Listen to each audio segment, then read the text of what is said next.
ಗಂಡ ಹಾಗೂ ಅತ್ತೆಯ ಮಾನಸಿಕ ಕಿರುಕುಳಕ್ಕೆ ಬೇಸತ್ತು ಗೃಹಿಣಿಯೊಬ್ಬಳು ಡೆತ್ ನೋಟ್ ಅನ್ನು ಬರೆದಿಟ್ಟು ನೇಣಿಗೆ ಶರಣಾಗಿರುವಂತಹ ಘಟನೆ ಬಳ್ಳಾರಿ ಜಿಲ್ಲೆಯಲ್ಲಿ ನಡೆದಿದೆ.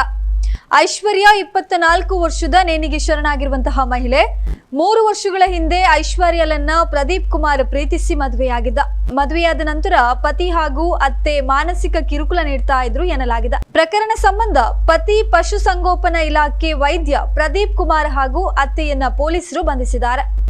ಮಾನಸಿಕ ಹಿಂಸೆಯಿಂದ ಬೇಸತ್ತ ಐಶ್ವರ್ಯ ಗಂಡನನ್ನ ಬಿಟ್ಟು ಇರೋದಕ್ಕೆ ಆಗೋದಿಲ್ಲ, ಆದ್ರೆ ಶಾಶ್ವತವಾಗಿ ತವರು ಮನೆಯಲ್ಲೂ ಇರಲಾಗೋದಿಲ್ಲ ಎಂದು ಡೆತ್ ನೋಟ್ ನಲ್ಲಿ ಉಲ್ಲೇಖಿಸಿದ್ದಾಳೆ. ಗಂಡನ ಮನೆಯಿಂದ ತವರು ಮನೆಗೆ ಬಂದ ಬಳಿಕ ಗಂಡ ಹಾಗೂ ಅತ್ತೆಯ ಕಿರುಕುಳದ ಬಗ್ಗೆ ಡೆತ್ ನೋಟ್ ಬರೆದು ನೇಣಿಗೆ ಶರಣಾಗಿದ್ದಾಳೆ ಎಂದು ತಿಳಿದು ಬಂದಿದೆ.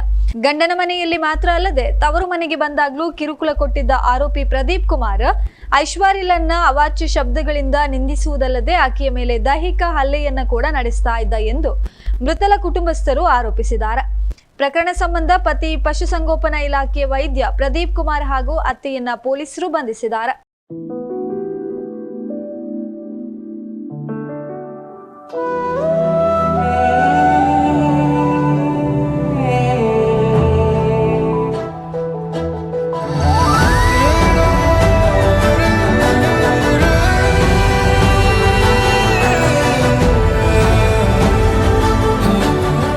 The real beauty in your heart.